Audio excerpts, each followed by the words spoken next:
Serikali imezindua rasmi mradi wa kazi za mtaani chini ya mradi wa Climate Works ambao utajumuisha zaidi ya vijana 100,000. Vijana hao kutoka kaunti 46 nchini watapewa kazi haswa za ujenzi wa barabara kwa muda wa miezi 6.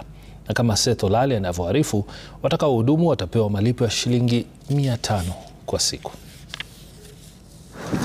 Vijana wanaotafuta ajira ya muda kupitia mradi wa serikali wa Climate Works katika jumla ya kaunti 46 wana siku 10 kujisajili kwenye tovuti rasmi.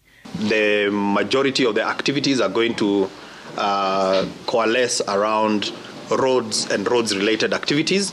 So we expect that we are going to have activities such as expansion of drainages along the roads. Akizindua mradi huo utakaojumuisha vijana 113,000 kutoka kote nchini isipokuwa Nairobi, katibu wa nyumba Charles Hinga amesema tayari bilioni 5 zimetengewa mradi huo wa miezi 6.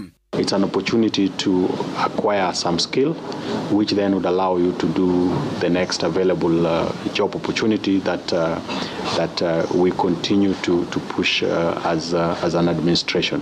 So we'll also be working closely with those committees to be able to supply us with some of the basic materials like gravel, like hardcore, to ensure that the roads that we improve are also improving the connectivity in areas that have challenges. Baada ya kujisajili kwenye mtandao, vijana watakaojumuishwa watateuliwa rasmi kwenye zoezi litakalosimamiwa na machifu na wasaidizi wao.